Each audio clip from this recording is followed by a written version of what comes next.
Also, some of them, when we tried to cost them last election, we were able to cost Labour, Greens, National.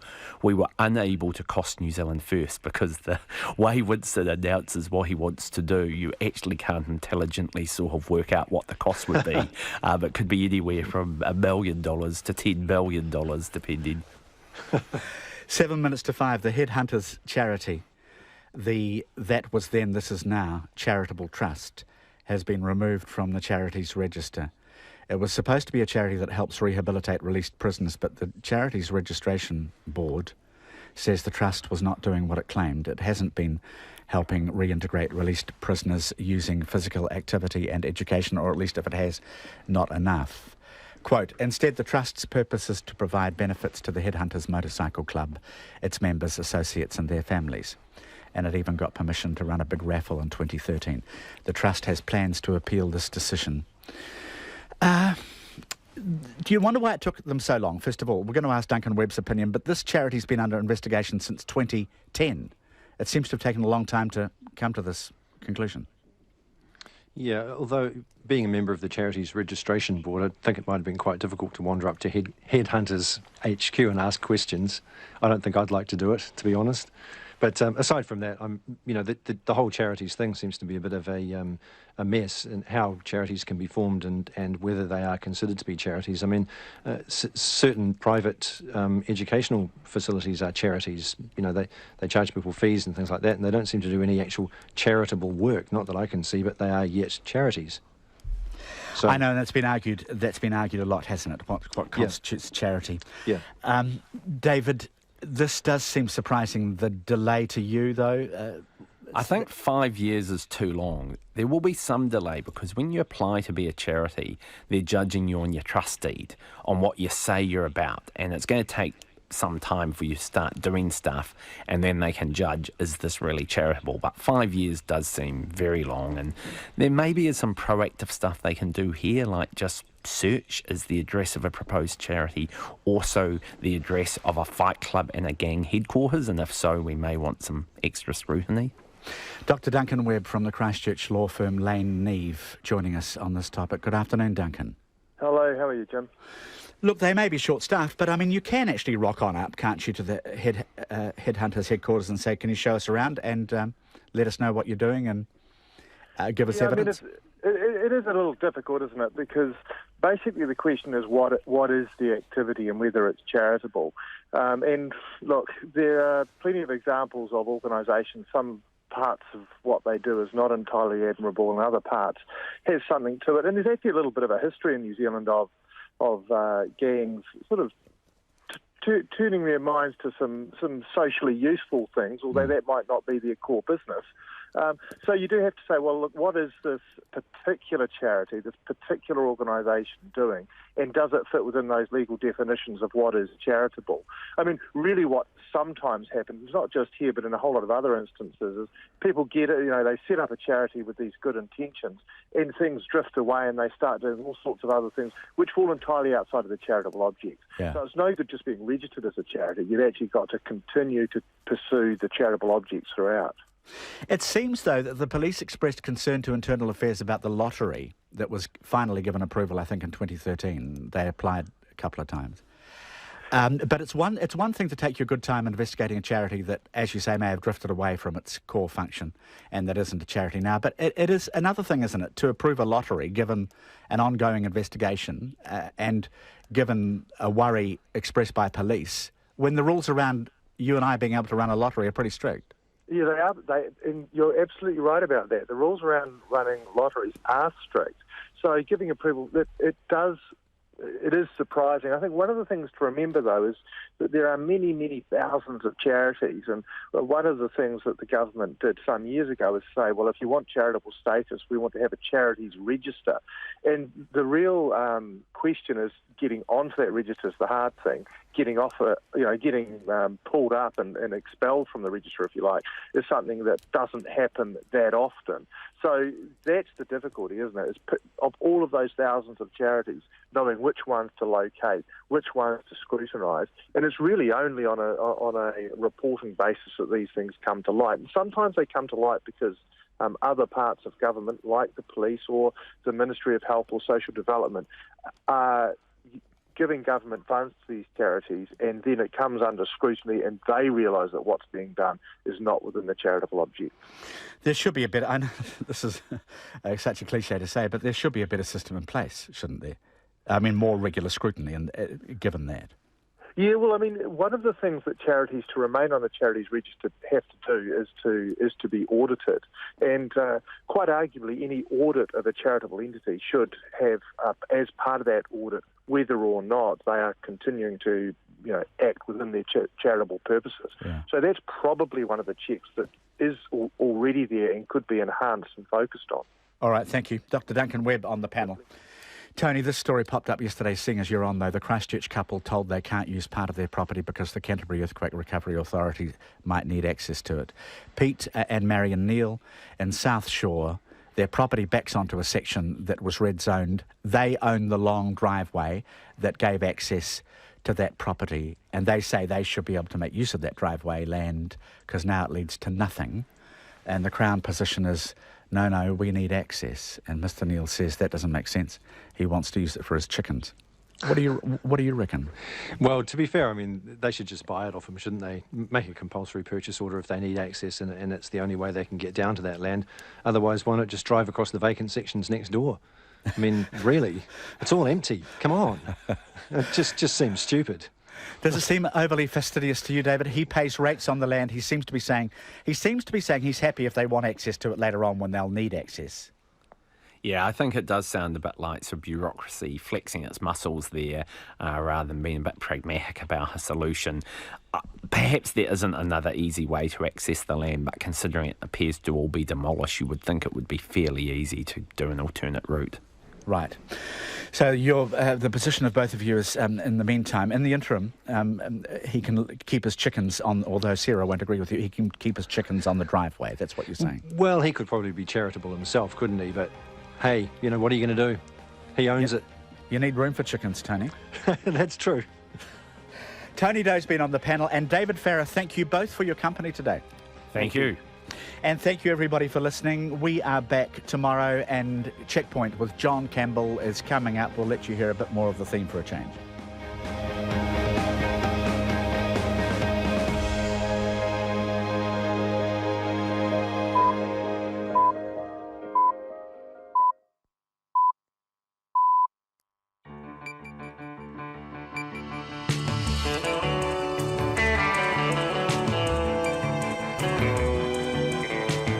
Kia ora everyone, welcome to Checkpoint with John Campbell on RNZ National. We're on the radio, as RNZ has been in one form or another since 1925, but we're also screening live on Freeview Channel 50 and streaming live on radionz.co.nz/checkpoint.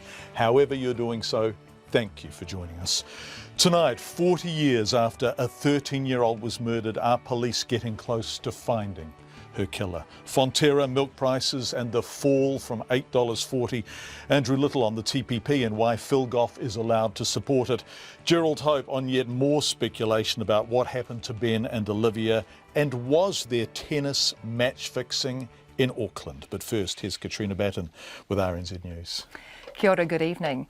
Calls have flooded into police since today's announcement the killing of Auckland teenager Tracy Ann Patient 40 years ago is being reinvestigated. The 30-year-old was last seen walking home from a friend's house in January 1976. Her strangled body was found the next morning in bush in West Auckland. The police say they've had 8 staff working on the case since November after receiving fresh leads. Detective Inspector John Sutton says the team has received more than 30 phone calls today. Each call we've had is telling us something that we're interested in, and that's what I would say to the people that are out there listening. Anything that you think may be able to assist us, we're happy to listen, and we'll be able to decide whether it's relevant or not. So any information, we really want them to ring us. John Sutton says the police believe they've got a good chance of finally solving the case. Fonterra's chair, John Wilson, says banks are telling him they'll support dairy farmers as they struggle after another cut in the forecast payout. The dairy giant is lowering its forecast payout for the current season to $4.15 a kilo of milk solids, down from $4.60. Some farmers say they'll be struggling to break even at that price, and it will be the second year of low prices.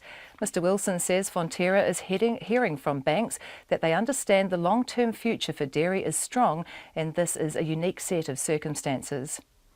The Reserve Bank has signalled it may cut interest rates further due to uncertainty about the strength of the global economy and low inflation. The central bank left the official cash rate on hold at a record low 2.5% this morning. Our economics correspondent Patrick O'Mara reports. The prospect of a sharp slowdown in China's economy and rock-bottom inflation has raised the chances the Reserve Bank Governor Graham Wheeler could cut rates this year. While some economists think Mr Wheeler may cut as early as March, others say it's not so clear-cut. They point to an economy that is growing solidly, underlying inflation of 1.6% and a falling dollar. While an uncertain global economy may yet prompt more rate reductions, these analysts still expect the cost of borrowing to remain on hold for some time. This is Patrick O'Mara. The senior Labour MP Phil Goff has been given dispensation from his party to support the Trans-Pacific Partnership. Mr Goff says he can't oppose the deal because he started the negotiations many years ago when he was the country's trade minister. Here's our political reporter Demelza Leslie. Labour has made it clear it will not be supporting the 12-nation free trade agreement, which is set to be signed in Auckland next week. The Labour leader Andrew Little describes the deal as an attack on democracy, saying it undermines the sovereignty of Parliament by preventing a future government from banning foreign home buyers. However, Mr Little is allowing Phil Goff to take his own position due to his long-standing involvement with the TPP. Phil Goff says he respects Mr Little's view on the deal and the agreement to acknowledge he comes from a different perspective. From Parliament, Demelza Leslie. The Education Minister has confirmed her decision to close a troubled charter school at Whangaruru in Northland. Hekea Parata flagged her intention to close the school before Christmas and announced today she's terminated the partnership agreement with its owner, Ngai Parurai Matauranga Charitable Trust. She says the trust's goal of helping students who'd previously failed was a worthy one, but the board lacked the needed skills in finance and governance. That led them into some difficulties, compounded by the fact that, it is an isolated site and a small community and so forth. I still continue to believe that the vision was a very good one, and it's possible that if it had had the board that it now has, it may have had a different outcome. But there have just been too many difficulties. Hekea Parata says the ministry has learned from the failure and has made changes to the funding formulas and governance expectations for partnership schools. Strong interest in the proposed sale of iwi land at Wellington's Shelley Bay has led to more consultation hui around the country. Taranaki Whanui tribal members are expected to attend tonight's meeting in the capital to discuss the Port Nicholson Block Settlement Trust's plan to sell its largest asset. It was meant to be the final hui before voting closes next month, but the Trust has announced another meeting will be held in Auckland next week and possibly another in the South Island to meet demand. Trust Chief Executive Jason Fox says the interest is strong, with more than 100 people expected at tonight's meeting. The New Zealand Rugby Sevens coach Gordon Titchens says some of his players, including Sonny Bill Williams, are still aren't at the fitness levels he'd like them to be at. Titchens has a new look side for the defence of their Wellington title this weekend, with a number of players injured and some new faces hoping to crack the squad for this year's Rio Olympics. Titchens has also recalled some players and admits they still have a way to go. The real challenge for us in the weekend is the fitness levels, and we're a little bit behind, to be fair, because we've got 5 guys, so this is new level to them. So that's going to be our real challenge. But again, every game you play, you get a little bit better. Meanwhile, Chiefs forward Liam Messam has joined the squad. However, he won't be available for Sydney next weekend as he's injured. The defending champion Serena Williams has made it through to the final of the Australian Tennis Open. She won her semi-final 6-love, 6-4. And the reigning champion Novak Djokovic and third seed Roger Federer will square off tonight in the first men's semi-final. Federer lost 5 of his 8 matches against Djokovic last year. However, Djokovic still knows he'll be in for another big test. He always makes you play your best, and my best is what is going to be necessary to win against him. So hopefully I'll be able to deliver. Novak Djokovic. And wet weather continues to delay the start of the second one-day cricket match between the Black Caps and Pakistan in Napier. That's the news. If you think RNZ has breached formal standards, either on air or in our online content, you have the right to make a formal complaint. To find out about those standards or to lodge a complaint, go to rnz.co.nz and type formal complaint into our search engine and you'll be directed to our formal complaints page. The standards were prepared by broadcasters including RNZ. Met service weather to midnight tomorrow. Northland to Waitomo, including Coromandel, Bay of Plenty in the central high country. Fine spells, isolated afternoon and evening showers again tomorrow, some heavy with possible thunderstorms. For Gisborne and Hawke's Bay, showers easing by evening. Isolated showers tomorrow, some heavy and thundery about the ranges in the afternoon. Taranaki to Kapiti, Wellington and Wairarapa, cloudy periods. Nelson, Buller, Westland and Fiordland, cloudy with isolated showers, mainly about the ranges. Marlborough, fine spells tomorrow with isolated afternoon showers. Canterbury, Otago and Southland, mostly cloudy near the coast with patchy drizzle. Fine breaks inland with isolated afternoon and evening showers. The Chatham Islands, low cloud and rain, clearing tomorrow afternoon with northeast gales for a time in the morning. It's 5:08. Thanks, Katrina. Appreciate it. For 40 years, the family of Tracy Ann Patient have never known who it was that stole the teenager from a street in West Auckland, strangled her with a stocking, then dumped her body in bush next to a roadside. Tracy, who was 13 when she was killed, was just 5 minutes from her home when she was last seen alive on a January evening in 1976, 40 years ago this month. Her traumatised family took her body back to England from where they'd moved several years beforehand, and they stayed there. She would have been 53 today if she was alive, so she would have been 53 if she was alive today. She might have teenagers of her own now. The police have revealed the case has been reopened with 8 people working on the investigation full-time since November. Our reporter Kate Newton's been looking at the details and is in the studio with us now. Thanks for joining us, Kate. 8 people working full-time on a case is not because they are commemorating an anniversary, is it? It's bigger than that. No, that's right. They say that they have some fresh leads that they're feeling very positive about. They're also reviewing old information that they've collected over these 4 decades that they've been investigating the case. From time to time, little bits of information have come to light and they've sort of looked at the case at that time, but this is the most sort of substantive investigation or re-investigation of this case since the original. Yeah, since the original inquiry lapsed. 8 people full-time since November. Do we have any idea what the new information is? Is anyone saying? No, look, the police have been very, very cagey about exactly what it is that they have been given. They have talked about a discovery that was made about 18 months or 2 years after Tracy was killed, where somebody, an anonymous caller, rang up and told them about a ring that Tracy had, told them where to find it in a rubbish bin in a shopping mall. The police went there and they actually did find a ring that was believed to be Tracy's ring. That caller also mentioned some kind of serial number, a 6-digit serial number. The police have reiterated what that serial number is again today, and they say, anybody who has any idea as to what that could be, please get in touch. Okay. This is really interesting because the police have been working on it below the radar since November. 8 full-time police officers. They're also really micro-managing the media in a most unusual way. Can you explain that to us? Yeah, they are. So as well as being very cagey about exactly what it is that has led them to reopen this case, they have really quite heavily stage managed the release of this information today. I should say that footage that we can see, that we've been shown on the screen throughout for people who are watching who can see this, was supplied to us by the police. They conducted interviews with the sister of Tracy, that is Debbie Shepherd, as she's now known. They conducted interviews with the lead investigator on this case, and those interviews have been supplied to us. We have not been allowed to interview them ourselves. Which is really unusual.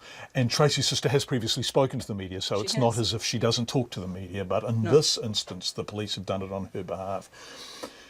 You have been speaking to at least one officer who's previously worked on this case, a rather famous individual. What is he saying about it? Yeah, so this is Graham Bell. He's a retired detective inspector. I spoke with him this morning. He's very interested that this has been reopened, and he told me that 8 people, as we've discussed, is significant. He says that they would not be assigning that number of people to this investigation if they didn't have some seriously solid information to investigate.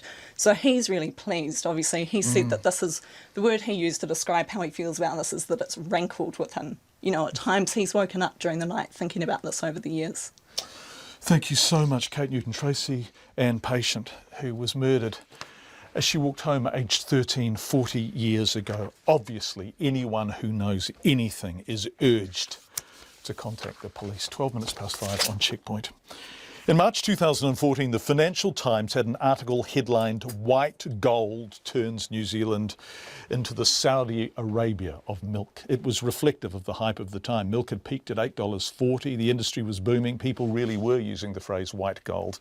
And in a strange way, the headline was oddly prescient. As we know, milk and oil prices have both dropped sharply since. Today, Fonterra reduced its forecast payout for the current season to $4.15 a kilo of milk solids. It had been $4.60. $8.40 now seems an almost unreal payout. Coming up, I asked Fonterra whether there was sufficient realism at those lofty heights. Should more have been done to remind the farmers borrowing huge money to convert to dairy farming that gravity applies to milk too? But first, let's go to the farm. Alan Crouch, a dairy farmer since 1986, familiar with the cycles and their impact. He's at Ordini, 30 k's northeast of Hamilton. What does he make of $4.15 a kilo? Well, really, I was expecting it. They started off at a $3.85 advance, indicated sort of when they lifted it by 65-70 cents back in November that it really needed to see a lift in GDT levels to maybe over 3,000 a tonne for whole milk powder by early this year, or early 2016, but certainly by mid-16, and that's not going to happen. So I was really expecting it. To be perfectly honest, I was quite surprised to see it get lifted quite so much in November. So we've sort of been glad to get the advances early so we can get out of overdraft, but at the same time not really banking on that forecasted payout to really stay there. So I guess, from our perspective, we were sort of expecting a drop, and the level that it's dropped to, I think, is probably a realistic price for this current season now. Alan, you've been on that farm since 1986, dairy farming there since 1986, so you are not mortgaged up to the eyeballs, right, I presume, and also you've seen the cycles come and go, the good times and the bad times. If you'd converted in the last, say, 10 years or 5 years with an expectation that prices would sit north of $5 or $6 or even more dollars, how would it be at the moment? I think you'd probably be nervous. I think over the last maybe 5 or 6 years we have had indicators that the payout would certainly stay north of 6. Last year when it got to 8, or the year before, that was really great, and hopefully people have paid back some debt with that great payout. So people that have converted or borrowed heavily, and unfortunately we had to buy our family members out a couple of years ago, so we've got a reasonable debt level as well. It's really a case of just staying focused on what you're doing, maintaining cost structure, and where possible paying a little bit of debt back, but certainly trying to minimise the impact of this low payout. So people in the past that have banked on maybe expecting the share price to pay it just to stay up where it is, or dividends to stay where they are, maybe paid a little bit too much for cows. It could be hurting them, but it's just a case of staying focused, positive, and looking forward, I think. Yeah. Has it been realistic? Has it been as realistic as it ought to have been, the dairy industry, in the past decade or so, as those prices began to bolt? Personally, I think there's been a lot of hype in the industry. I think there's been a groundswell where people have thought, this milk is white gold, let's just get on the train and we can't lose. Unfortunately, it's diluted the value, I believe, the value of what has been built up over the last few decades, or maybe even 100 years within the industry. There's just so much milk out there now being produced, and it's got to find a home that, unfortunately, it's very difficult to find a home for that extra production. So yeah, I think that probably there is a little bit of hype, a little bit of unrealistic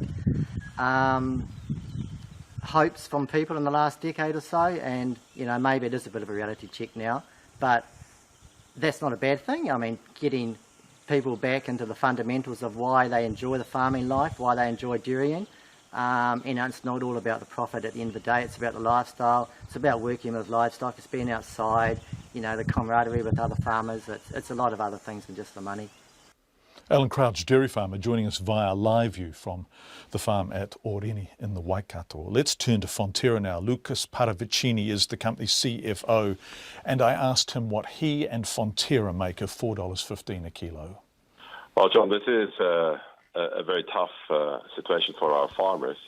The imbalance of supply and demand is ongoing, especially due to also a larger supply out of Europe and a slower reaction to the low milk price in Europe. Also, the low oil price has dampened further some of the demand in other regions of the world, and that has made us take the decision to postpone the recovery of the milk price as we had seen in the past. So, in short, world markets are oversupplied. World markets have a strong supply, especially out of Europe, and demand is not recovering as fast as we would expect. Now, if we look at growth in New Zealand, there was a 23% growth in dairy cattle numbers. That's 1.2 million beasts between 2007 and 2012. Aren't we part of the oversupply problem? I don't think that we are part of the oversupply at all. We're looking at a very short-term imbalance, which is also driven by geopolitical decisions like the ban into Russia. Has nothing to do with the fundamental strong dairy demand that is out there and will need that supply we are generating. It's just, I wonder if we've been cautious enough in our projections and in our long-term planning. Let's look back to the end of last year. Fonterra chief bullish on dairy prices in the Financial Times. Lots of kind of bullish projections. Lots of people converting from non-dairy farming into dairy farming, borrowing a lot of money to do so. And there was a sense, wasn't there, of unreality about all of this? Listen, our farmers are in this for the long term. They have been here before. And I think the milk price, as like all market commentators comment, will recover later this year. And remember, last year when we said $4.60, the market expectation was even higher than that. So I do not agree that we have been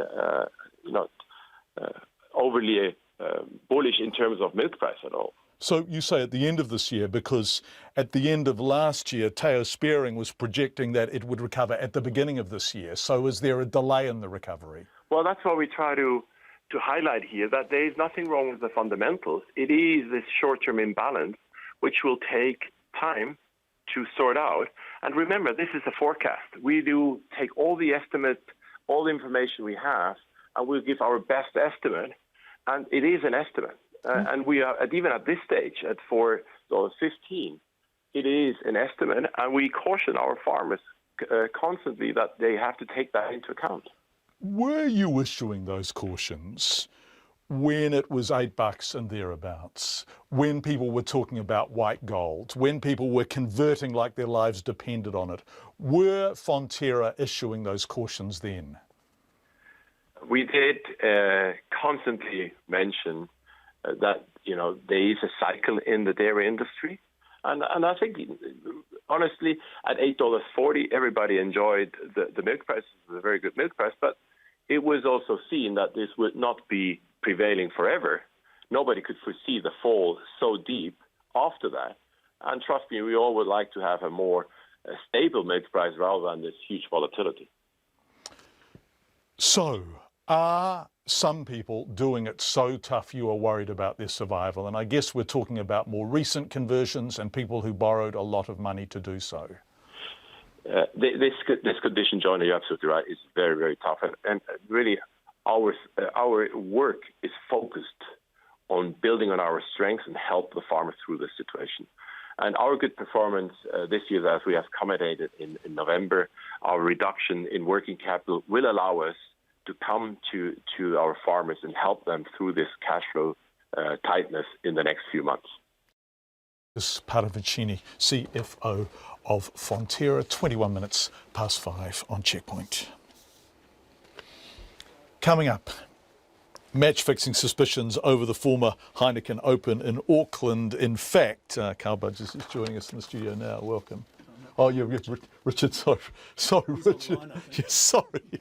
And we're going to also discuss with Andrew Little, the TPP, the closure of a Northland charter school is also going to be discussed, and a rather delightful item about a pig that is up for adoption. But let's go to these match-fixing suspicions on Auckland's premier tennis tournament after the New Zealand Herald reported 4 matches played in the past 5 years have caught the eyes of investigators. The newspaper reports that 1 match played at the ATP's Heineken Open in 2011, 1 in 2012 and 1 in 2014 have been looked into after suspicious betting patterns. 1 player who has not been named was involved in 2 of those 4 matches. There is no evidence, as far as we're aware, any match fixing took place. So we do have a previous tournament director, Richard Palmer, with us in the studio. On the phone, though, is the current director of the ATP tournament, now called the ASB Classic, Carl Budge. Carl, can you hear me? Yeah, I can, John. Okay. Any match fixing at the ASB or, in fact, the Heineken Open, as far as you're aware?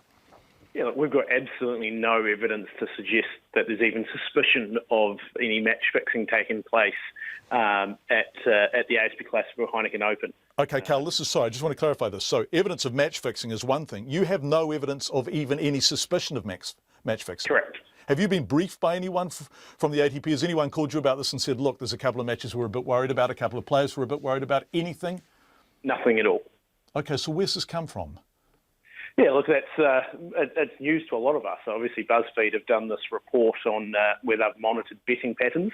There's no hard evidence of any suspicions saying, hey, look, I think there was a match played in Auckland in 2012 or 14, whenever it might have been.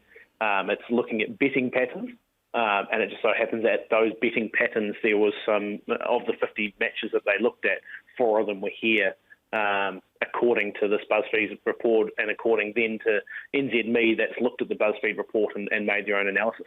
Okay, so at the moment this is pure speculation. Carl, I think we probably can leave it there. I just want to clarify, no one from the ATP or any tennis organisation has called you and said we're a bit worried about what's been going on here? Correct, nothing at all. Okay, thanks, Carl. We really appreciate that. Let's go back to the former Heineken Open tournament director, Richard Palmer, who's with us in the studio. Richard, welcome. Thank you. You oversaw both 2011 and 2012. They've been named as years in which this may have occurred. Did anything seem out of order at the time with you? No, there's nothing at all, not even locker room talk or people sort of sniggering behind their hand and so forth to indicate that something was going on that wasn't quite right. Absolutely nothing to indicate that there was anything amiss. Any games that you at the time thought, gosh, that was strange? No, Auckland's a little bit different in that it precedes a Grand Slam, and sometimes the players, they don't quite put as much into it because they want to move on and get ready for the Australian Open. And I guess when you get this sort of thing appears, you think, oh, maybe someone did this, but really it's a passing thought and there's no proof whatsoever that's the case. Has anyone called you from the ATP or from any of the tennis bodies to say, Richard, we want to discuss this game with you or this player with you? Have any of those discussions? No, absolutely not, no. Would you be defensive about it if it was the case? In other words, would you try and shrug it off, or would you be open to the possibility in terms of more formal investigation? Well, I think with what's floating around, there's obviously a little bit of smoke, so there's probably a little bit of fire somewhere. And I think we'd been naive to think that tennis doesn't have some sort of match fixing going on, if you look at all the sports in the world and all the controversy. From my perspective, however, as a tournament director, there was nothing ever to indicate that was happening. And no one has raised anything with you? No one's raised anything. Other than this, what's originated from this BuzzFeed BBC Correct. story. Richard Palmer, thanks so much for coming in and joining us. We appreciate it. Richard Palmer in the studio. 25 minutes past 5 on Checkpoint. A grainy photograph supposedly taken of Olivia Hope days after police say and a jury believe she was murdered has been released by the media, again raising questions about just what happened to the 17-year-old and her boyfriend, Ben Smart. Police say the couple were murdered on January 1st, 1998, New Year's Eve party by Scott Watson, who is now serving 19 years in prison for the double killing. But a report by the Maritime Research Group, details of which were released by the New Zealand Herald, says the photograph proves Ms Hope was still alive on January the 5th. And it raises a new theory about how the couple met their end. Olivia's father, Gerald Hope, joins us now on a Skype video call. Gerald, it's lovely to talk to you, although every time we talk, it's heartbreaking for the simple reason that we are revisiting this, and it must be incredibly tough for you and the family. Can I ask you about that photo? Do you think that's Olivia? I do not believe it is. It's too grainy. The resolution's poor, so I cannot verify it. Okay, so what happens when this stuff comes out? What do you make of it? John, you've been around the world long enough to understand how the media think and what the public's expectations are. We still have a mystery. The part of the reason I'm actually making myself accessible to all media over the next 24 hours is to try and demystify and take some of the clag and poor memories that have been sort of perpetuated over the last 19 years out of the public arena. What's the mystery as far as you're concerned? Is the mystery about the conviction, Scott Watson's conviction, or is there mystery within the conviction? Are there things you simply don't understand? What is the big mystery for you? The certainty of the whereabouts of Ben and Olivia. We do not know what happened in the early morning of the 1st of January. It's very simple.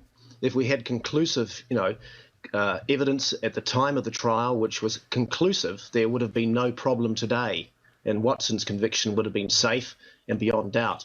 The doubt still remains, and I've voiced that doubt because I have questions that I need to ask of him, which Ian Wishart has actually assisted me in my thinking with his book to be released tomorrow, but there still remains doubt, and that's why the public are still, enthralled by this catch, the catches, who did it. I mean, it's nothing new in this. The tragedy is it just happens to our family in the Smarts. Yeah. Ian Wishart's book does come out tomorrow.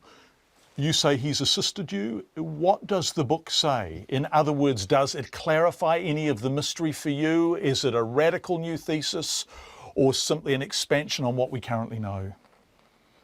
It's methodical, logical and verifiable. The annotations, the footnotes, the references back to witness statements recorded by New Zealand Police, and it threads its way through a lot of the stuff I knew, but importantly, it presents to the public stuff that I was not aware of or I have forgotten, and in some aspects of it, the methodology he's used exposes the thinking, the potential of how a killer may actually act and how he may well cover up a double murder.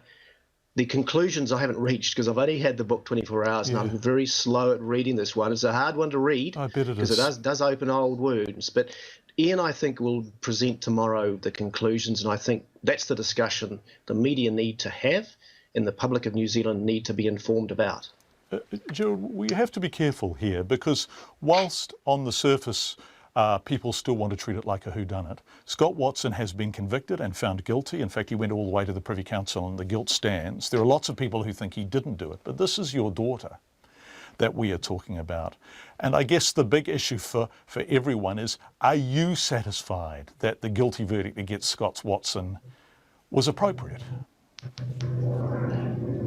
I was asked by a senior judge not too long after the conviction came down whether I believed it was the right outcome, and I won't use the words that he used. And I said, based on the evidence at that time, the conviction was correct. With hindsight, and I look at how frail the evidence was that brought down that conviction, I believe it was insufficient to clearly say in my mind it is beyond reasonable doubt, beyond any doubt, in fact. Now, the public over the last 18 years have moved progressively towards the favour of Watson being an innocent, convicted of a crime or double murder he did not convict. I think Wishart has opened up the evidence for people to actually refresh themselves with. You guys have a duty to the New Zealand public, as you will do, John, to actually digest that and think about it in the context of the last 18 years. Now, from the family's point of view, I can only speak on behalf of our family, we want some certainty. Now, this is all about certainty. So the conviction, whether it stands or not, it's about certainty of Watson's guilt or otherwise. Now, I've opened my I won't say my heart, but I've certainly provided the opportunity to him over several years to meet. Now, that is still alive. Yes. A further letter of request has gone to corrections as recently as the last 24 hours, and that meeting should take place. There's no legal reason why it shouldn't. Now, I may be going into a situation I'm not familiar with, but it would help and greatly assist me in my thinking as to whether he is guilty or otherwise. Gerald Hope, as always, we appreciate you talking to us. Thank you for your dignity and generosity in these terrible circumstances. Gerald Hope, who was Olivia's father. The time on Checkpoint is 29 minutes to 6, and it's time for Katrina Batten with the news headlines. Calls have been flooding into police since today's announcement that the killing of Auckland teenager Tracy Ann Patient 40 years ago is to be reinvestigated. The 13-year-old was last seen walking home from a friend's house in January 1976, and her strangled body was found the next morning in bush in West Auckland. Fonterra's chair, John Wilson, says banks are telling him they'll support dairy farmers as they struggle after another cut in the forecast payout. The dairy giant is lowering its forecast payout for the current season to $4.15 from $4.60. Farmers say they'll be struggling to break even at that price. The Reserve Bank has signalled it may cut interest rates further due to uncertainty about the strength of the global economy and low inflation. The central bank left the official cash rate on hold at a record low 2.5% this morning. The Labour Party leader Andrew Little is allowing the senior Labour MP Phil Goff to support the Trans-Pacific Partnership, even though the party does not. Mr Goff says he can't oppose the deal because he started the negotiations many years ago when he was the country's trade minister. The government now says it doesn't yet know who will own the $3 million abattoir it's about to send to a farm in the Saudi desert. That's despite official documents showing the taxpayer-funded abattoir will be a gift to the Saudi government. News of the gift has caused outrage given the Saudi government's recent execution of 47 people, including political opponents. Sweden intends to expel up to 80,000 asylum seekers whose applications have been rejected. Its Interior Minister Anders Ygeman says charter aircraft will be used to deport the migrants in an operation that could last several years. I'll have more news, sport and weather at 6. Thanks, Katrina. Appreciate it. The Labour leader, Andrew Little, who's about to join us live, actually in about 3 or 4 minutes' time, I think, has expressed his deepest condolences to the family of former Labour MP and Deputy Prime Minister Bob Tizard, who died this afternoon. He will be very well known to many people listening. Mr Tizard was a Labour MP for 30 years, a minister in both the Kirk and Longy governments, and served as Deputy Prime Minister under Bill Rowling after Norman Kirk died, of course, in 74-75. He was made Companion of the New Zealand Order of Merit in 2000 for his commitment to public service. Andrew Little says Bob Tizard was great company and had a mind like a steel trap. We will talk to Andrew Little about that when he joins us, also to discuss Labour and the TPP. Let's turn to business now with Giles Beckford. And Giles, the Reserve Bank today kept its interest rate at a record low of 2.5%, but attention is now focused on what could happen later in the year, right?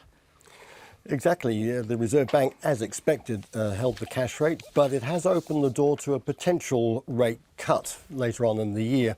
The argument now is when that might be, if it's going to occur, and what might trigger it.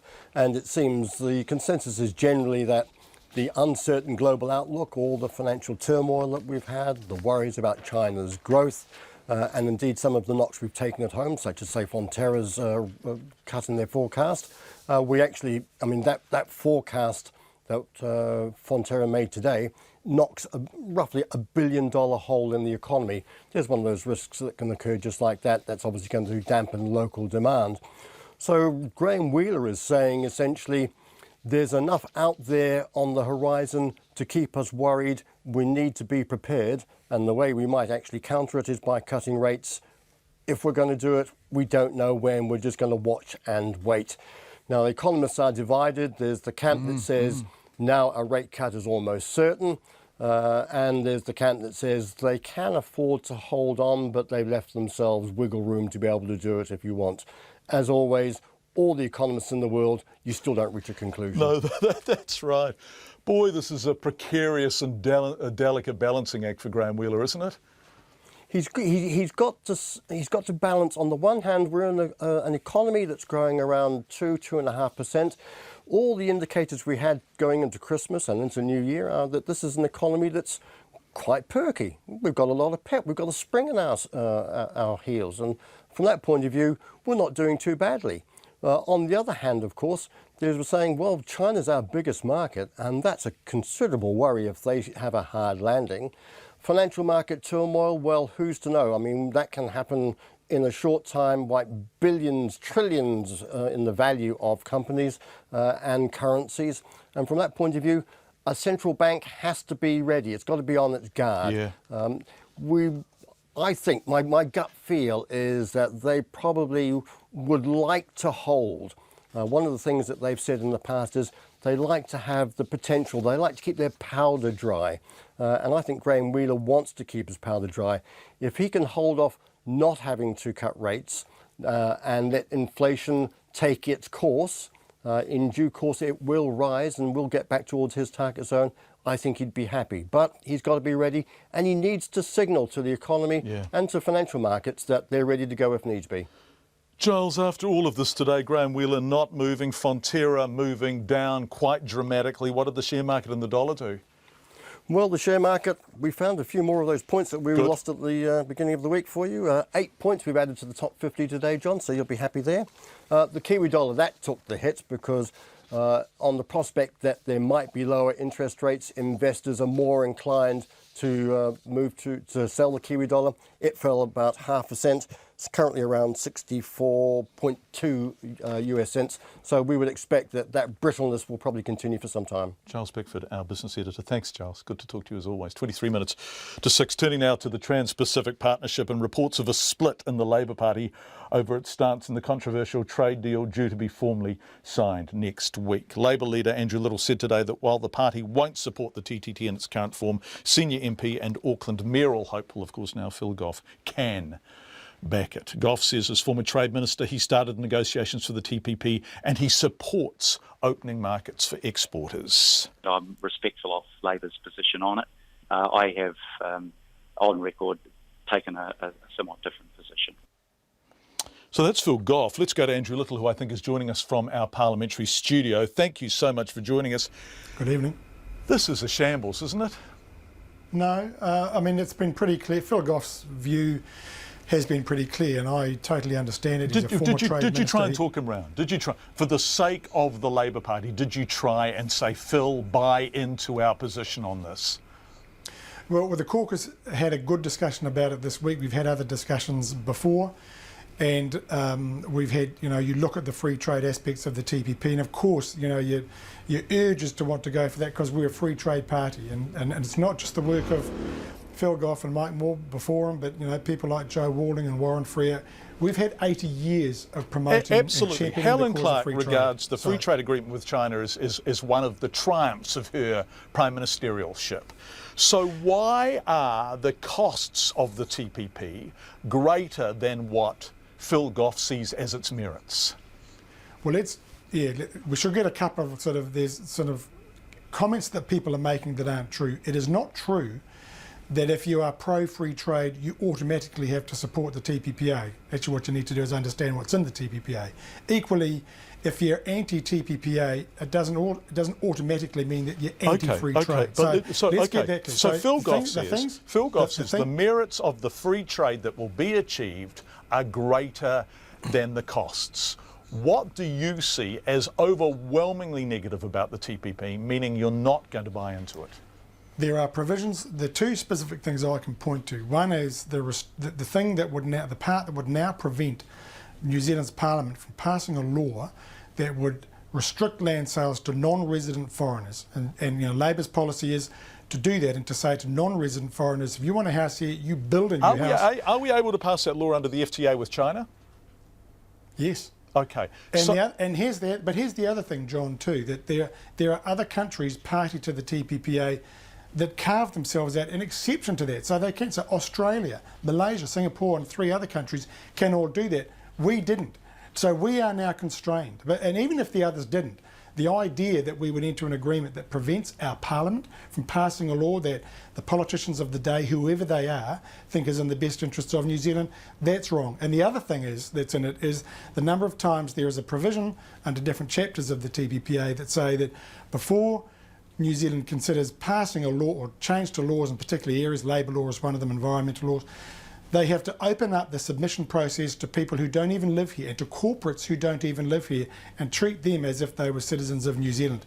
That's wrong too. That brings our lawmaking process under the influence of people who don't live here and have a stake here. Okay, and that's wrong. So that's what you see as wrong. Yep. Phil Goff, Helen Clark, John Key all think that the access to markets outweigh those negatives. Why are they wrong? So there's a qualitative difference to what I would call, the economic trade-offs that you make. The tariff reductions, and that's going to have an impact on businesses here and jobs here. But there are opportunities turned on the other side of the thing. The thing is that the stuff I'm talking about is not economic. It's about citizens' rights. And so the question you ask, is there ever a price? Is there ever a price that we would accept that says we will open the influence of our parliament and our lawmaking process to people who do not elect the lawmakers? Okay, so you're sounding today much more focused on this. When you spoke to Guy Espiner on Morning Report on Tuesday morning, you just sounded all over the place. Was that because you were still working out your position? Was that because you were trying to talk Phil Goff around? Was that because there was broader dissent within caucus? David Shearer, for example. Why has it taken you till this time to be so clear on your message? I'm not going to make any apology for the fact that this has been a difficult issue for the Labour Party, because we are and we remain wedded to free trade. And we've had good discussions, and we had a good discussion this week that we concluded on Tuesday. And now we have a position, and Labour's position is clear. A good discussion that you concluded with Phil Goff being allowed and out. Do you have David Shearer's buy-in? Yeah, I've had a conversation with David, principally about the remarks he's made. I've yet to have another conversation because all caucus members know that caucus collective responsibility is vital, and we've got to talk about what the consequences Except there was of a that are. dispensation for Phil Goff, right? Can there be? Is David Shearer going to require a dispensation as well? Well, I haven't had that discussion with David about that, and that's not the issue. Here's the at some level there are broader principles here. At some level there are big, important principles, and this is a very important discussion. But the business of politics is about dotting your I's and crossing your T's in terms of managing your caucus. And unfortunately for you, it's often what the media focuses on. Shouldn't you sort this stuff out? The thing about it, there wouldn't be an issue that comes to caucus where there isn't a diversity of views. That's why you discuss things and you get to a position. And we've had discussion and we've got to a position. And the reason why it's, we've taken a while, we've taken a time, we haven't flown off all over the place throughout last year. We've waited till we had the text, we've had a good look at the text, we've taken advice, we've done the reasonable measured thing that you would expect a responsible party to do, and we've done that, and we've done it respectfully with all the people in our caucus, as we do with caucus discussions. We've arrived at a position that is the caucus position, and that's it, and that is the responsible thing to do as well. And that's it. So you're there now. This is where Labour stands. We've said we don't support the TPPA in its current form because of these things, the non-economic things in it, that cut across citizens' rights. There is no price on that. We will never stop championing the cause of free trade. I didn't stop championing it when I was a union leader, and I was accused by the chief executive of one of our largest exporters of being a traitor because I supported the China FTA. I am absolutely wedded to free trade, and I'll never stop advocating it and championing it. But I cannot also, with my legal background and my commitment to citizens' rights and human rights, see clauses, have us sign up to clauses that cut across the democratic rights of New Zealand citizens. That sticks in my craw, and at some point someone has to stand up for that. Andrew Little, leader of the Labour Party, thank you very much indeed for our time. Andrew Little, live from our gallery office at Parliament. The Education Minister, Hekia Parata, is defending the funding of a Northland charter school that's just been forced to close, and which critics say was doomed from the start. Ms Parata confirmed the government's terminating its partnership with the problem-plagued Kura Horua at Whangaruru. Lois Williams reports. The way Hekia Parata sees it, Whangaruru was always going to have its challenges. The director, Natasha Sadler, was taking on Māori students who'd been failed by state schools and trying to re-engage them in education on a remote coastal farm 50 k's from Whangarei. Within weeks, the reports emerged of dope smoking by students, bullying on the buses and chronic truancy. Subsequent ERO reports were damning. The curriculum was not being delivered, staff and students were leaving, little learning was going on, and the school finances were in disarray. Things picked up after the ministry installed a governor, but the minister says the board trying to run the school simply didn't have the financial or governance skills to do it. That led them into some difficulties, compounded by the fact that, it is an isolated site and a small community and so forth. I still continue to believe that the vision was a very good one, and it's possible that if it had had the board that it now has, it may have had a different outcome. But there have just been too many difficulties. Among the reasons Ms Parata gave today for closing the school are its heavy reliance on outside agencies, the difficulty of attracting staff to Whangaruru, and concerns over whether a viable student base even exists for the kura. And that exasperates the union representing secondary teachers. The PPTA president, Angela Roberts, says all of those concerns were raised when Ngā Parirau Mātauranga Trust applied to the Partnerships Authorisation Board in 2013 for consent to open the school. It was always going to happen, and we know that because the advice given to the Authorisation Board, the warnings from organisations such as ourselves, as well as the Ministry of Education, clearly signalled the potential fragility of the school. The chair of the Partnership Schools Authorisation Board, Catherine Isaac, says the Whangaruru project was a highly aspirational one, and the board did consider expert advice. She says those proposing the school were very plausible. I think another of the challenges they faced up there, which was very significant, is attracting high-quality teachers to a remote area. And we will certainly be looking to future applicants in similar situations to come up with very compelling and viable solutions to that issue. The president of the Tai Tokiro Principals Federation, Pat Newman, has been one of the fiercest critics of the Whangaruru project. He says Northland teachers could have done an awful lot for their neediest pupils with the $4.8 million that went into propping up a school that was never viable in the first place. But he says its closure is no cause for celebration.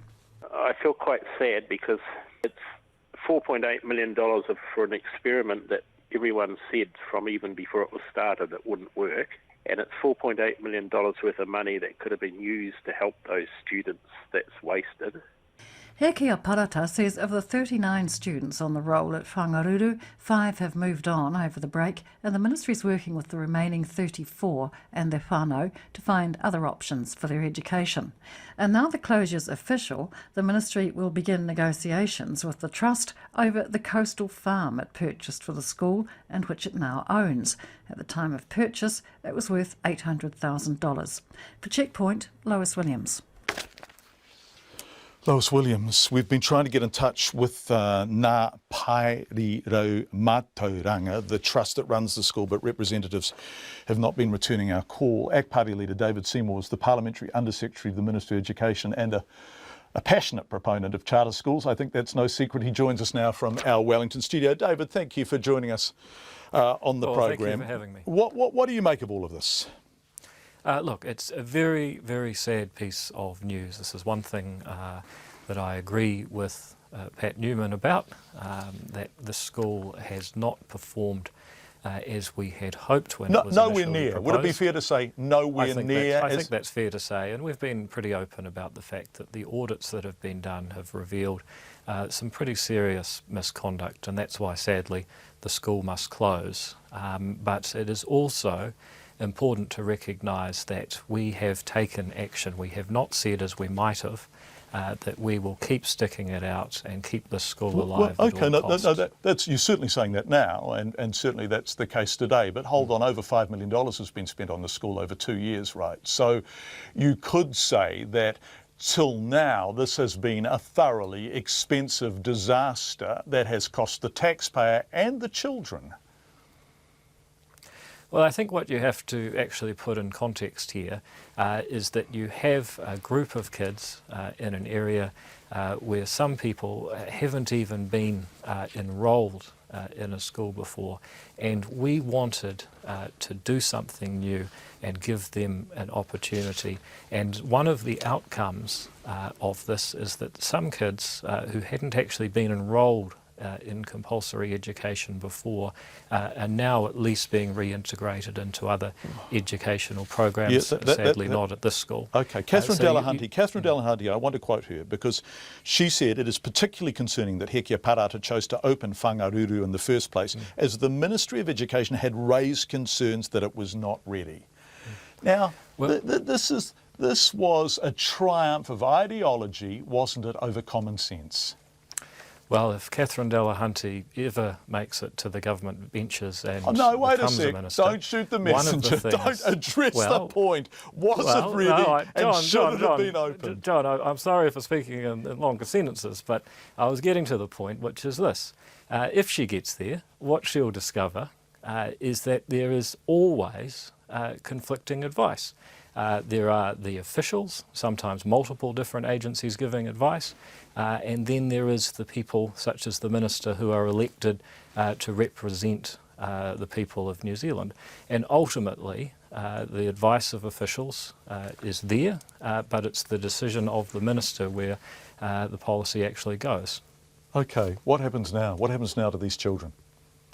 Well, first and foremost, the children have been put at the centre of this all the way through. All the way? Do you what? I'm sorry, hasn't the ideology, the ideal of charter schools been put at the centre of this all the way? No, John, because not one of the kids that have gone to the school were forced to go there. All of them chose it freely and voluntarily because it was, at first, a positive option for them. Subsequently, as you heard in the bulletin before this interview, the execution was not well done at all, and we have moved to close the school and give the kids support either to move on to tertiary education, which some of them have, to other schools in the region, which some of them have, and further students are receiving comprehensive wraparound support from agencies such as the Northland District Health Board and SIFs. David Seymour, thank you very much indeed for joining us this evening. We appreciate it. 7 minutes to 6.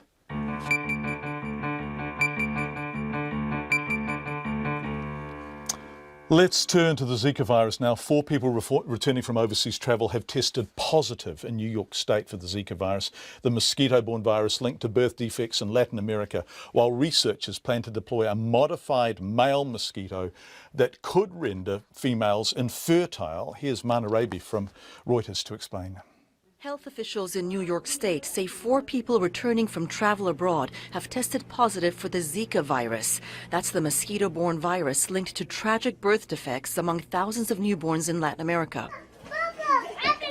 The spike there of babies born with microcephaly is sparking a health scare among Americans who worry about the spread of the virus to the States.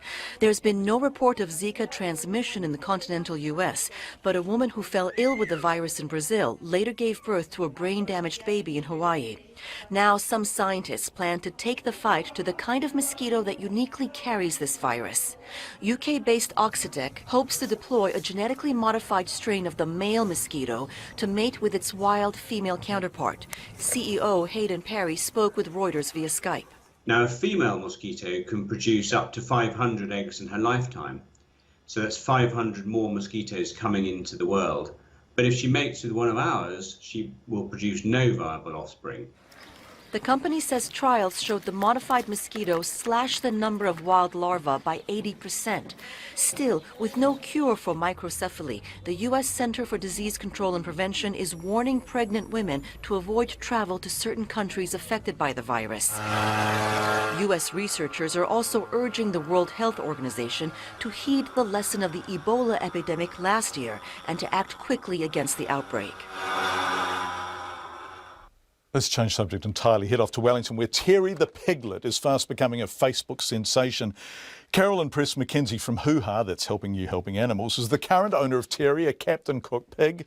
He was rescued from the side of the road after his mother was killed. Terry thinks he's a dog, though, even though he now has a little sister, Pickle. To explain, here's Carolyn.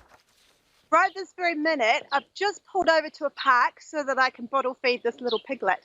Can you show us the piglet? Obviously, people listening on the radio won't be able to see the piglet, but who have you got there? Who's your piglet that you're bottle feeding?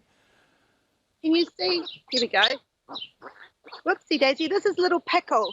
So Pickle is just a new He's one. really new. Really cute, eh? So little. Tell you what, should I put Pickle on the ground and you can watch Pickle instead of me? Yeah, well, we'd like a mixed diet. We'd like a bit of you and a bit of Pickle. But let's see, Pickle. But won't Pickle run away? Well, I think what happens is often with wild pigs, if the piglets aren't robust enough, they can get a little bit hypoglycemic, not feed properly, and be separated from their mums. So if they can't keep up, they miss out, basically. So this little found sort of weak and disorientated on the side of a road. But Terry, who's the pig in question... because we need to clarify, we're not talking about Pickle. Pickle just happens to be there. We're actually talking about Terry, who's a Captain Cooker, right? Who thinks he's a dog. Is that right, in short? So Terry was a very similar story to Pickle. He was found on the side of the road also, but his story was a little sadder. They actually found the mother. She'd been killed by a hunter and gutted, and they'd taken the meat they'd wanted and just left the rest of her carcass on the side of the road with little Terry sort of hanging out, not knowing what to do with himself. So a lovely family picked him up, took him home, and then gave Hoo-Ha a call. So we've just been raising him as you do with the whole family. So he's become part of the family. He's a mad part of the family, isn't he? He's totally bonkers. He is bonkers, and he's. But do you know, all pigs given the chance are bonkers. They're all so engaging, and with enrichment and love and care, they all have that potential to be crazy like Terry, and it's not crazy, it's wonderful. Yes, well, he thinks he's a dog, right? So he's entirely domesticated. He's moved in with the dogs, he plays with the dogs, he bullies the dogs off their sleeping cushion, and you can't really look after him any longer, can you? Oh no, we can. Because we're an animal shelter, we bring animals in, we rehabilitate them, then we find them wonderful homes. It's really important that we don't just hoard ourselves. So if a good home doesn't turn up for Terry, then of course he can stay with us forever. We've got 13 acres and 9 other pigs, and at the moment he's actually hanging out with other pigs, wallowing in mud and doing what pigs do. But at about 4 o'clock he'll get hungry and he'll chug on up the hill and he'll bang on our front door, and then he'll come in and sort of feed with the dogs and then lie in their beds. So he's got the best of both worlds with us. So if we can get him that in another home, fantastic. But if that home doesn't eventuate, he'll stay with us. Right, so here's your sales pitch. People who are possibly interested in having a pig who is half pig, half dog, thoroughly engaging and delightful. What are you offering them, Carolyn? Oh, a lot of fun and love. So I guess, and so it'd be lovely if Terry actually ends up raising Pickle, who's just arrived, as you know, then maybe the two of them could go off together and have a wonderful life. Terry will be desexed, so they'll be going to non-eating, pet only, not for breeding homes. So it purely is about these animals having the best possible life and people really engaging with them. People really are really engaging with them. Terry has become a Facebook superstar. He has, which is really nice that people can see how amazing these animals truly, truly are. Carolyn Press-McKenzie from Hoo-Ha. If you've got a home for Pickle and Terry, or Pickle and Terry separately, you can get in touch with Carolyn at Hoo-Ha. There is a very important proviso, though: you're not allowed to eat them. And that is because they're special pets and they're part of the family, and that's very much part of Hoo-Ha's mandate. If you've got feedback, do contact us. Gosh, what an hour that was from the murder inquiry in Auckland to TPP to Fonterra milk prices to Gerald Hope to charter schools. So much to talk about. Checkpoint at radionz.co.nz is our email address. Twitter, Checkpoint RNZ, and Facebook too. And our website is radionz.co.nz. Here's a whole lot of pips. You're not meant to talk over the top of them. I just did.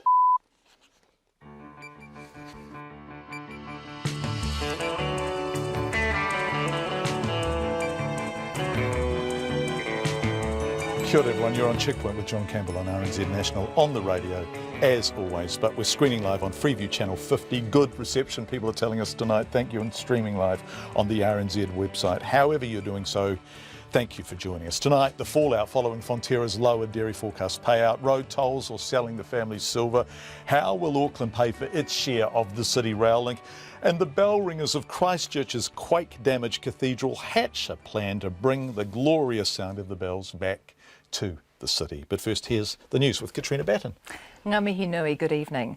A Waikato dairy farmer says today's drop in the payout forecast is a reality check after the hype in the industry over the last decade. Fonterra has lowered its forecast payout for the current season to $4.15 from $4.60. Some farmers say they'll be struggling to break even at that price, and it'll be the second year of low prices. Alan Crouch, who farms at Orini, says people have been flocking to the industry thinking they can't lose. There's just so much milk out there now being produced, and find a home that unfortunately it's very difficult to find a home for that extra production. So yeah, I think that probably there is a little bit of hype, a little bit of unrealistic hopes from people in the last decade or so, and maybe it is a bit of a reality check now. Alan Crouch says farming is about lifestyle, not just money. Meanwhile, Fonterra's chair says banks are telling him they'll support dairy farmers struggling after the latest cut. Calls have been flooding into police since today's announcement the killing of Auckland teenager Tracy Ann Patient 40 years ago is to be reinvestigated. The 13-year-old was last seen walking home from a friend's house in January 1976, and her strangled body was found the next morning in bush in West Auckland. The police say they've had 8 staff working on the case since November after receiving fresh leads. Detective Inspector John Sutton says the investigating team has received more than 30 phone calls today, and each call has been of interest. Mr Sutton says anyone who thinks they may have information should get in touch. He says the police believe they have a good chance of finally solving the case. The father of Olivia Hope says the photograph, supposedly taken days after her murder, is too grainy, and he can't confirm it's his daughter. Scott Watson is serving 19 years in prison for the killing of the 17-year-old and her boyfriend, Ben Smart, on January the 1st, 1998. But a report by the Maritime Research Group, details of which have been released today, says the photograph proves Miss Hope was still alive on January the 5th, and it raises a new theory about how the couple met their end. But Gerald Hope told Checkpoint that there's still no certainty of where his daughter and Ben Smart were on the morning of their death. The union representing secondary teachers says the experiment that was the Whangaruru charter school was a shameful waste of public money. The government has pulled the plug on the remote Northland Partnership School, saying the challenges facing its board are too great. The PPTA president, Angela Roberts, says the union and ministry advisors warned the government of all of those challenges and risks, but were ignored. She says state schools could have made good use of the $5 million spent to prop up a school that was never viable. Well, it is money that is no longer available to the students in the rest of the system, and that is really unfortunate, especially in a community like Northland, where you have schools that are falling down and you have a lot of vulnerable students that need additional support. Angela Roberts says the 39 children who attended the ill-conceived charter school are the true victims of the venture. Sweden's Interior Minister has announced plans to expel up to 80,000 failed asylum seekers who arrived last year. Anna Björkman says because of the large numbers involved, the expulsion will probably take place over a number of years. The BBC's Grant Ferret reports. As the flow of migrants towards northern Europe continues, Sweden has taken in a greater number in relation to its population than any other country. Last year, more than 160,000 arrived. It's now making it clear that the doors will no longer be wide open. The Interior Minister said between 60 and 80,000 of those who arrived last year and whose asylum applications have been rejected would be deported. He said specially chartered aircraft would be used, and it was likely to take years. The number of new arrivals has dropped dramatically since Sweden imposed tighter border controls at the beginning of the year. Grant Ferret reporting. The former Labour MP and Deputy Prime Minister Bob Tizard has died. Mr Tizard was a Labour MP for 30 years and Minister in both the Kirk and Longy governments and served as Deputy Prime Minister under Bill Rowling. He was made Companion of the New Zealand Order of Merit in 2000 for his commitment to public service. The Labour Party leader Andrew Little has expressed his deepest condolences to Mr Tizard's family.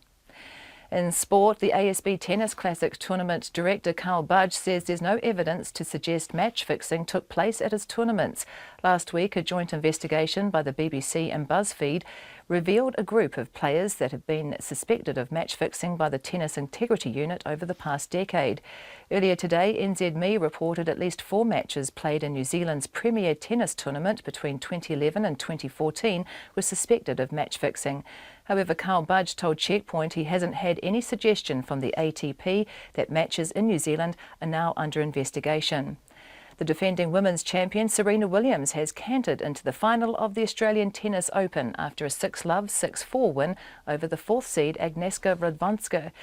Williams will play either Angelique Kerber or Joanna Konta in the final as she aims for her 7th Australian Open title. Meanwhile, Roger Federer knows he must strike a balance between daring and recklessness as he strives to break Novak Djokovic's Grand Slam stranglehold in tonight's men's semi-final in Melbourne. Djokovic has beaten Federer in their last 3 meetings. Frustrated to have been stalled on 17 Grand Slams for 3.5 years, the 34-year-old Federer is desperate for an 18th. I'm playing good tennis, fun tennis for me anyway. I really enjoy being able to come to the net more again like back in the day, and so I'm very pleased, and it would mean a lot to me, no doubt about it. Roger Federer.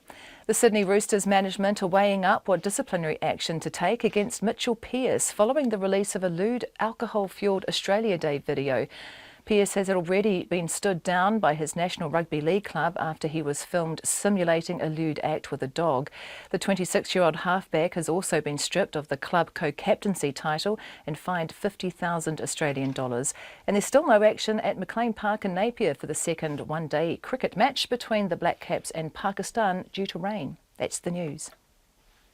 Tonight on Nights, sport and fraud. There seems to be a bit of it about. Jack Kerr's made a documentary.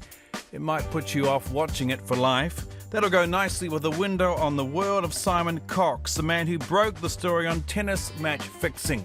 I wonder if he's watching the Oz Open. And this week's culture ambassador, Adrian Kinnaird, celebrates the graphic artistry of Canadian Kate Beaton. On Nights with me, Brian Crump, from after the news at 7 on RNZ National.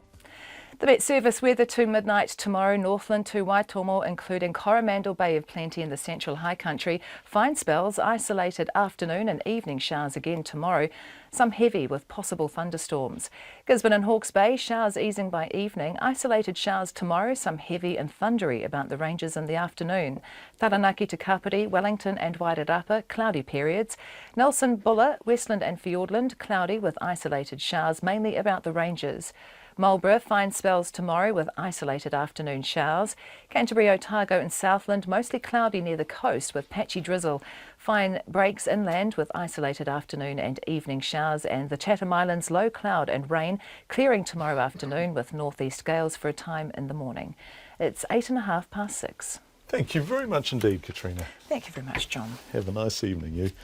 Rural communities. Well, let's go back to the story that we featured at some length after 5 o'clock, but we're going to get a piece on it from Kate Gutzel. Rural communities bracing themselves for tens of millions of dollars of economic fallout following Fonterra's lower dairy forecast payout. Now, remember, they were projecting last year that it would be up at some stage in the beginning of this year. Not the case. The dairy giant is the third dairy company to reduce its payout in as many weeks, and as Kate Gutzel reports, people expect the effects of that to ripple throughout the regions. Fonterra is now forecasting a payout of $4.15 a kilo of milk solids, down from $4.60. In the last few weeks, Open Country Dairy cut its forecast milk price to between $4 and $4.30 per kilo, and the West Coast's Westland Milk Products reduced it to between $4.15 and $4.45.